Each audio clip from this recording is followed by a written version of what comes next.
Recording. Okay, it is Leonie Carpenter for Chelsea Fans TV. I am joined by the lovely Lewis. We have just been to Vicarage Road. It has been a roller coaster of a game, I think we can both agree. Yeah, that's one word to describe it. There you go. Lewis, can you describe it for everyone? Right, if I can say this positively, I'll say it's the stuff of champions, isn't it? Because when you play poorly and you pull a result like that, it shows a bit of determination and grit and perseverance. But reminiscence of Brentford, shall we say? Yeah, I think we played a bit better against Brentford, to be honest. This is our worst performance of the season by a mile, I have to say that.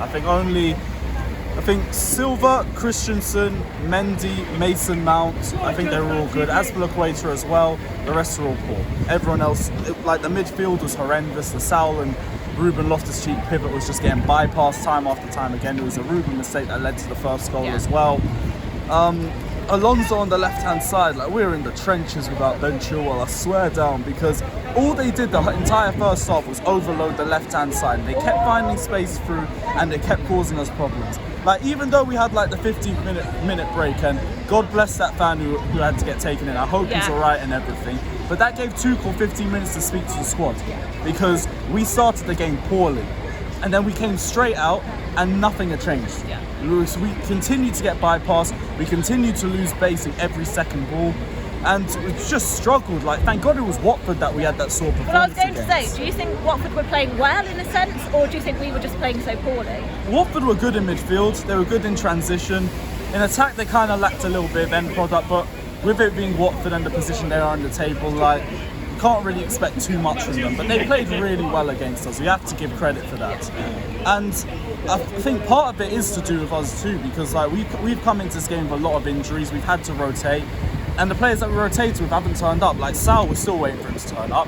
Ruben Loftus-Cheek had another off game too. Can we just talk about Sal? Like, how much time do you give him in the Premier League? What is it? Is he just not adapting? Does he need more time? As a Chelsea fan, do you give him more time? What are your thoughts on him? It's definitely adjustment, because like he's still only had about 2-3 Premier League games, and I do think towards the end of the season you might be able to get something out of him. But for right now, he's poor. Right now, there's just nothing on him, and we're only using him as a rotation option. Like. You guys know Johnny from my streams, he said keep Billy Gilmour for the season. He was correct. We could have done with Billy Gilmour in this sort of game because we needed someone to control the play and we didn't have that. Ruben's been sloppy the last few games. I don't really expect Sal to have good performances, but even with that in mind, he was poor. And the substitutes, like Ziyech got us a winning goal and everything. Fair play, and he could have got a second too. Before that, he was abysmal when he came on. Trevor Chalobah's come off with another injury too. I think Tuchel really had to think about how he's going to set us up for the second half and the amount of injuries that we had in that game. And the players didn't look that ready for it either. Like, there was players dropping left, right and centre the entire match. I don't know if it's cramp, I don't know if it's players being overplayed, but it looks worrying. Like, we're dropping players like flies right now. And if we play like that against West Ham, we're getting packed. There's no other way to look here, we're getting packed. That is the thing, and I've always raved about our squad depth. How are you feeling about the squad depth tonight after today's game? Obviously, Pulisic has come back. What are we thinking about him? Let's talk about him. Pulisic was a ghost for 90 minutes, I'll be real, he didn't do anything. I'm trying not to be negative on our players, but Pulisic did absolutely nothing in that whole match. He was just getting bodied, poor passes, decent in terms of his pace and everything, and dribbling in close control, I do think he really tried, but it wasn't good enough from him today. It was Kai Havertz and Mason Mount dragging us through that game. I mean, they are the players at the moment, aren't they? They're shining. Obviously, Lukaku came on with 20 minutes to go now. Bit more time for him, bit more than against United. How did you rate him coming on? Do you think it had an impact? It was a focal point that we could bring the ball forward to, and he had strength on the ball, so I'll give him that. Like, it was not really enough time for him to do anything, and after we got the second goal, it was more about defending and trying to protect the lead. But there wasn't really a lot from him to judge. He didn't play poorly, he just came on and did a job that was necessary of him.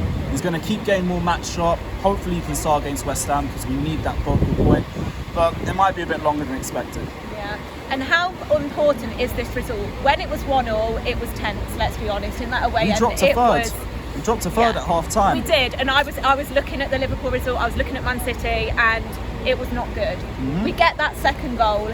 How much did that impact the game in terms of not only the 90 minutes we're playing against Watford, obviously a lot more than 90 minutes in the end, And in terms of sort of the league position, how much does that mean? Because I was getting to the second half and I wasn't even bothered about what Liverpool or Man City were doing. We got to focus on our own games. So how much did the second goal matter? That's the thing, because they both won in their games. In fact, I think they won convincingly. I know Liverpool beat Everton 4-1. I'm not too sure about what the Man City performance was, but we dropped to third at half time with the draw. So we've at least kept ourselves at the top of the league, but it's so tight right now. We can't afford any error. And right now, if there's any team that's falling apart, it's us. Liverpool look like they're at full strength. City look like they're at full strength. We just struggled against this Watford side. Absolutely struggled. And they've had so many rotations and injuries in this game too.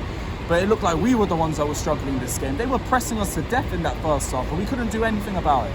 Exactly. So we need to be better, because if we play like that against West Ham on Saturday, they are going to run rings around us, and I'm not here for another loss to West Ham. No, and we learn lessons from the United game. We definitely learn lessons from this game as well. We go into West Ham away as well. I mean, you've touched on it, but what are you thinking? I don't know. I really don't know. We go into it, we're top of the league still. Let's take that, because this could have easily been a draw. This ain't pushover West Ham that we still couldn't get results against. This is like the best West Ham squad in the last 15 to 20 years, maybe even more. They're going to give us a tough match, and they're going to be watching that game thinking that we're injured and they can get us trials. So I'm really not looking forward to that game, because their fans are going to be up for it. The London Stadium's going to be rocking. Just got to do what we have to do on Saturday, innit? That's the only way we're going to get a result, but it don't look easy for us, not in any way.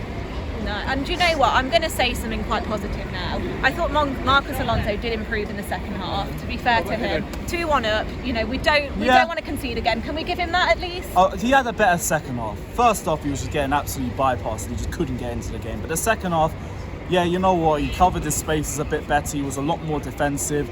There were some good blocks towards the final 15 minutes of the game. I'll give him credit for that. I don't want it to be overly critical, so I'll give him that. And we go, like I say, we go into the Hammers game, we're top of the league still. Let's hope that Trevor Chalobah is okay and he can start that game, because he's been phenomenal for Chelsea, hasn't he? Yep, that's going to be another tough injury, but Christmas period, we just got to firm it. Exactly. As all the teams, we've all got to play a lot of games over the Christmas period. But like I say, Lewis, I will say it again, and I'll say it to Chelsea Fans TV, we are still top of the league. Let's take it. Let's absolutely take it. And we go into the Hammers and we will beat them, won't we? I hope so. That's all I'm going to say. I hope so.